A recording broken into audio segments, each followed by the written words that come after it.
Hello everyone, this is Sandeep Aryan. आज हम बात करेंगे एमआईटी मणिपाल के मेन कैंपस के रिव्यू के बारे में। तो हम इसमें बात करेंगे कि उसके मेन कैंपस कैसा है, क्या हमें मेन कैंपस चूज़ करना चाहिए, उसके प्रो क्या है, उसके कॉन्स क्या है।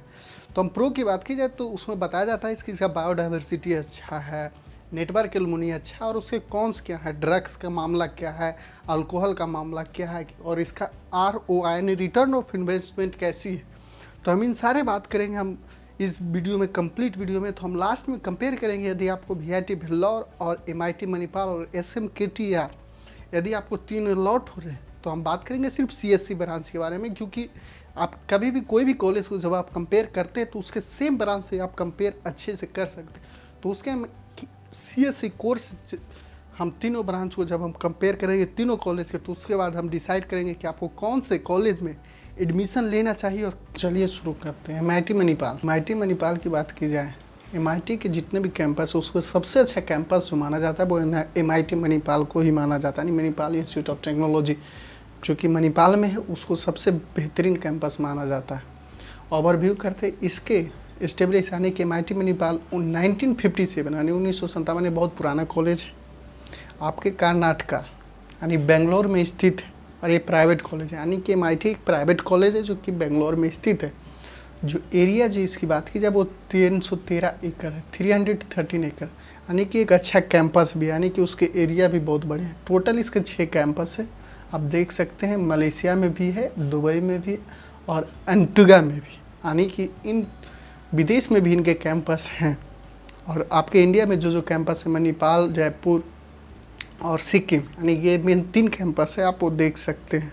अब हम आगे बात करते हैं इसके रैंकिंग के बारे में। यानी MIT मणिपाल की हम बात सिर्फ यहाँ पे कर रहे हैं, हम MIT चेन्नई और MIT जयपुर के बारे में यहाँ पे बात नहीं करें। हम MIT मणिपाल के बारे में बात करें तो उसका 45th रैंकिंग, जो आपकी इंजीनियरिंग रैंकिंग जो NIRF जो सरकार गवर्नमेंट के द्वारा दी जाती है, उसके अनुसार इसका 45th रैंक है। जबकि इसका वर्ल्ड रैंकिंग 750 से लेकर 800 के बीच में आता है, जो कि एक बेहतरीन रैंकिंग है। और एशिया रैंकिंग इसका 230 है।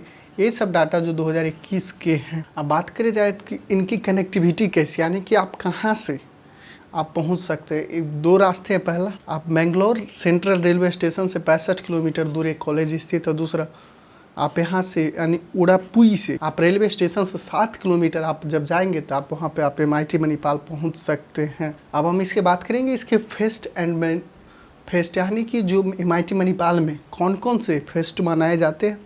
तो उसमें सबसे पहला रिवेल्स होता है, जो कि आपका एक कल्चरल फेस्ट होता है। कल्चरल फेस्ट जो कि रिवेल्स होता है। दूसरा, टेक फेस्ट होता है, यानी कि जो आप जब कॉलेज जाएगा तो वो हैकाथॉन, यानी कि आपकी वेब जो डेवलपमेंट की तरफ जा रहे हैं या कोडिंग जिनका अच्छा, उसके लिए एक फेस्ट होता है। उसका नाम यहाँ पे बोला जाता है टेभिया। आप इस फेस्ट को जो MIT मणिपाल में है, जो कि सभी अलग अलग कैंपस के यानी अलग अलग कॉलेज के अलग अलग फेस्ट होते हैं, और इनके 2 फेमस फेस्ट हैं। अब हम बात करते हैं MIT मणिपाल की फी स्ट्रक्चर। यहाँ पे फी स्ट्रक्चर के टोटल 3 ग्रुप बनाए। ग्रुप ए में आपको यदि ग्रुप ए में आपका एडमिशन होता है तो आपको 16.3 लाख रुपीज़ देने होंगे।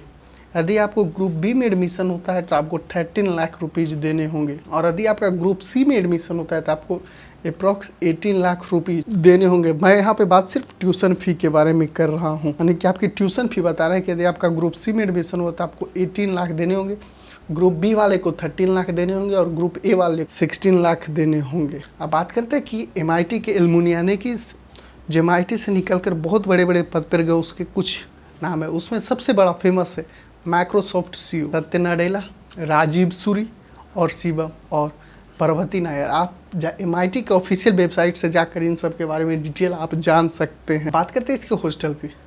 तो वहाँ पे जो हॉस्टल फी प्रोवाइड किया जाता है उसमें आपका AC, non AC, single bed, double bed और ट्रिपल बेड भी आपको यहाँ पे रूम मिलते हैं। तो उनके लिए अलग अलग चार्ज किया जाता है। यदि आप सिंगल अटैच विथ AC चाहिए तो आपको टोटल पे करने होंगे annual hostel fee 70,000, hostel fee 15,000 जो कि, और 44,000 एनुअल यूटिलिटी एडवांस, यानी 1,82,000 रुपीज़ आपको पे करने होंगे। यानी कि आप ये स्क्रीनशॉट देख सकते हैं और आप इसके अनुसार आप देख सकते हैं कि आपका फ़ी हॉस्टल फी नेक्स्ट 4 ईयर्स में अब क्या होंगे। हम बात करते हैं स्कॉलर, यहाँ के मेन रूप से जो हम स्कॉलरशिप की बात करेंगे वो आपके पीटी के लिए बात करेंगे। तो इस यहाँ पे 2 तरह का स्कॉलरशिप दिया जाता है, एक फ्रीशिप स्कॉलरशिप आता है, दूसरा आता है स्कॉलर स्कॉलरशिप। हम यहाँ पर जब फ्रीशिप एलिजिबिलिटी की बात करते हैं, यदि आपका MET यानी कि मणिपाल इंजीनियरिंग टेस्ट के एग्जाम में यदि आपका रैंक 1 से लेकर 100 के बीच में, तो आपके 100% यानी जितने भी फ़ी होंगे, ट्यूशन फ़ी आपके माफ़ होंगे। लेकिन यदि आपको एक फर्स्ट कंटिन्यूअस चाहिए तो आपके लिए आपको 8 CGPA यानी बात कीजिए आपको 8 CGPA मेंटेन करना होगा। दूसरा था स्कॉलरशिप, इसमें जिसका रैंक 100 के बाद यानी 101 से लेकर 5000 के बीच, तो उसके 20% फ़ी बैरियर दिए जाते हैं। और इसके कंटिन्यूअस के लिए आपको एटलीस्ट 8 CGPA यानी 8 CGPA मेंटेन करना हो। हम बात करते हैं इसका एडमिशन हमको कैसा होता है। तो इसका एडमिशन होने के लिए एक पहला MET एग्ज़ाम होता है यानी मणिपाल एंट्रेंस टेस्ट होता है, जो कि 2021 में हो चुका है, हेल्ड भी हो चुका है, उनका रिजल्ट भी आज। और दूसरा जो सीट बचते हैं उसको आप जेईई मेन के रैंक के बेसिस पर इसमें एडमिशन मिलता है यदि सीट बचते हैं तो। हम बात करते हैं कि कौन से ब्रांच में यहाँ पे कितने सीट बचे। तो यदि आप कंप्यूटर साइंस एंड इंजीनियरिंग की बात करी जाए तो आप यहाँ पर लगभग 200 सीट है, 200 सीट है। डाटा साइंस एंड इंजीनियरिंग की बात की जाए तो 120 सीट बचे हुए हैं। इलेक्ट्रॉनिक्स एंड कम्युनिकेशन की बात की जाए तो 200 सीट है, जबकि इंफॉर्मेशनल टेक्नोलॉजी की बात की जाए तो 120 सीट है। और मैकेनिकल इंजीनियरिंग की बात की जाए तो 200 सीट है, जबकि कम्युनिकेशन एंड कंप्यूटिंग इंजीनियरिंग की बात की जाए तो 120 सीट है। और मैग्नेट्रिक्स यानी मैकेनिकल का एक स्पेशलाइजेशन होता है जिसका 120 सीट है। यानी कि आप इस का स्क्रीनशॉट लेकर आप देख सकते हैं कि आपकी कौन सी ब्रांच में कितने सीट अवेलेबल है। सिर्फ MIT मणिपाल की बात की जा रही है। अब हम बात करते हैं ऑल भट्ट और इसके अलावा जो ब्रांच है, यदि आपको एरोनॉटिकल चाहिए तो आपको वहाँ पे 60 सीट आपको अवेलेबल मिलेंगे। ऑटोमोबाइल इंजीनियरिंग के लिए भी आपको 66 अवेलेबल है। बायोमेडिकल के लिए भी 60 सीट अवेलेबल है। बायोटेक के लिए आपको भी 60 सीट है, जबकि केमिकल इंजीनियरिंग के लिए 120 सीट है। सिविल इंजीनियरिंग के लिए 180 सीट है। इलेक्ट्रॉनिक एंड इंस्ट्रूमेशन इंजीनियरिंग के लिए 120 सीट्स यहाँ पर अवेलेबल हैं, जबकि प्रोडक्शन इंजीनियरिंग की बात की जाती है यहाँ पर टोटल 60 सीट अवेलेबल हैं। हम बात करते हैं कट ऑफ की, यानी कि जो कट ऑफ पिछले साल में क्या क्या गया। यदि आपको एरोनॉटिकल इंजीनियरिंग चाहिए तो यदि आपका रैंक 19 के आसपास है तो आप सेफ जोन में मान सकते हैं कि आपको मिल जाएंगे। ऑटोमोबाइल इंजीनियरिंग अगर चाहिए तो आपका रैंक यदि 26 के है तो आपको यहाँ पे मिल जाएंगे। आपको बायोमेडिकल इंजीनियरिंग चाहिए तो आपका रैंक 38 के आसपास भी है तो आपको यहाँ पर उम्मीद करेंगे आपको बायोमेडिकल इंजीनियरिंग का जो ब्रांच होता है MIT मणिपाल में मिल जाएंगे। बायोटेक के लिए आप 32,000 रैंक के आसपास भी देख सकते हैं। केमिकल इंजीनियरिंग आपको 39,000 रैंक पे मिल जाएंगे। सिविल इंजीनियरिंग 40,000 रैंक पे मिल जाएंगे। यदि आपको कंप्यूटर एंड CC यानी कि CC चाहिए तो आपको 3,000 रैंक यानी 3 के रैंक लाना होगा। कंप्यूटर साइंस यदि आपका 1100 के आसपास भी रैंक है तो आप उम्मीद कर सकते हैं कि कंप्यूटर साइंस आपको मिलेंगे। डाटा साइंस की बात की जाए तो आपका यदि 3500 के आसपास रैंक तो आपको डाटा साइंस यहाँ पर मिल जाएंगे। जबकि इलेक्ट्रिकल एंड इलेक्ट्रॉनिक्स की बात की जाए तो यदि आपका रैंक 11,000 के आसपास है तो आप यहाँ पर आराम से मिल सकते हैं। आपको EEE की इलेक्ट्रॉनिक एंड कम्युनिकेशन एनर्जी यानी EC की बात की जाए तो यदि आपका रैंक 5500 के आसपास है तो आप उम्मीद कर सकते हैं कि यहाँ पर आपको ब्रांच मिलेंगे।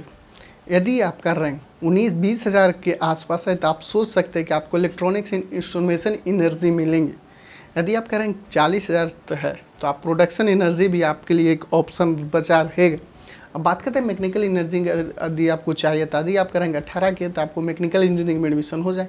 मैकेट्रॉनिक्स को आपके लिए वहाँ पर लगभग 17,000 रैंक लाने होंगे, जबकि मीडिया टेक्नोलॉजी के लिए आपके 40,000 रैंक लाने होंगे। यानी कि ओवरऑल बात की जाए CSE के लिए तो CSE के लिए यदि आपका रैंक 1000 के अंदर है तो आप यहाँ पर CSE MIT मणिपाल में आपको मिल सकता है। अब हम बात की जाए प्लेसमेंट की, आप देख सकते हैं इसका average placement 7.6 lakh, median package 6.25 lakh, जबकि हाईएस्ट पैकेज 43 इतने लाख। तो नंबर ऑफ प्लेसमेंट ऑफर 960 थे, नंबर ऑफ इंटर्नशिप ऑफर 719 थे और नंबर ऑफ समर इंटर्नशिप 130। यानी कि टोटल इंटर्नशिप की बात की जाए तो लगभग 1000 प्लस इंटर्नशिप यहाँ पे दिए गए थे, जबकि प्लेसमेंट की बात की जाए तो 960 को यहाँ पर प्लेसमेंट ऑफर आए थे। और एवरेज पैकेज की बात की जाए वो 7.6 लाख है, जबकि मीडियन पैकेज की बात की जाए तो 6.25 लाख रुपीज़ है। तो हम बात करते हैं मणिपाल की सबसे बड़ी खासियत क्या है। यहाँ पर लाइफ आपका मस्त रहेगा, यानी कि जो मेन खासियत है कि आपका यहाँ पर चिल लाइफ रहेगा, यानी कि आपको रोकने टोकने वाले कोई नहीं होंगे। इसकी जो ब्रांड वैल्यू है, यानी कि आप जब इंजीनियरिंग करके बाहर कॉलेज से निकलेंगे या तो आप इंजीनियरिंग करते हुए कहीं जाएंगे तो इसका जो ब्रांड वैल्यू है वो बहुत ज़बरदस्त है, क्योंकि इसका एलुमनी नेटवर्क यानी उनसे जो पास आउट हुए हैं वो काफ़ी अच्छी जगह पे सेटल हो चुके हैं, इसलिए इसका जो एलुमनी नेटवर्क है वो काफ़ी अच्छा। और जो मेन जो चौथा इसका सबसे अच्छी बात है वो एक लिमिटेड स्टूडेंट्स को लेते हैं, जैसा कि VIT अनलिमिटेड स्टूडेंट को लेता है, तो उसी तरह मणिपाल की बात कीजिए तो वो लिमिटेड स्टूडेंट के लेते। तो इसका एक प्रो हुए, यानी कि इनकी अच्छाई हुई किस तरह से वो देखते हैं, यानी कि आपका लाइफ तो मस्त रहेगा, कोई आपको 4 साल टोकने वाला नहीं है। दूसरा इसका ग्रेट ब्रांड वैल्यू है, आप जो पैसा इस पर इन्वेस्ट करेंगे उसकी वैल्यू एक यहाँ पर अच्छी दी जाती है। दूसरी आपके ग्रेट एलुमनी नेटवर्क और लिमिटेड स्टूडेंट, और इसके जो कैंपस है वो एक बहुत बड़ा कैंपस है और अच्छा कैंपस, और साथ में कुछ और जो ग्रेटनेस इसके वो है बायोडाइवर्सिटी, यानी कि इंडिया के चारों तरफ से यहाँ लोग आते हैं, इन सारे उनके गुडनेस है। लेकिन जो उसका कॉन्स भी बहुत ज़बरदस्त है। दूसरा आपका फ़ी हायर साइड है, फर्स्ट कॉन्स फी आपकी हायर साइड है। आपको यहाँ पर जब फ़ी ज़्यादा पे कर रहे होंगे तो आप यहाँ पर मेंटली प्रेशर में आ जाएंगे, यानी कि ऑलवेज ऑन मेंटली प्रेशर में रहेंगे, क्योंकि आपने फ़ी ज़्यादा पे कर रहे हैं। और यहाँ पर जो सबसे बड़ी इसका कौन सा यानी कि सबसे बड़ी खराबी है वो ड्रग्स है। यहाँ पे ड्रग्स आपको इजीली अवेलेबल हो जाएंगे, जो ड्रग्स है यहाँ पर आपको इजीली मिल जाएंगे। और इसका जो रिटर्न ऑफ इन्वेस्टमेंट वो अच्छा नहीं है, यानी बेकार है। यदि आप CSC को छोड़ दिया जाए तो आपका जो रिटर्न ऑफ इन्वेस्टमेंट वो बेकार है, यानी कि यदि आप CSC के अलावा यदि आपको दूसरा ब्रांच मिलता है और वो भी कैटेगरी C में, तो आप एक बार एडमिशन लेने से पहले थोड़ा सा आप सोच विचार कर लें। ये मेरा पर्सनल सजेशन है। आपका मणिपाल का जो सेकंड जो सबसे बड़ी डिफ़ॉल्ट है वो रिटर्न ऑफ इन्वेस्टमेंट, यदि आप CSC रिलेटेड ब्रांच को छोड़ दिए जाए तो।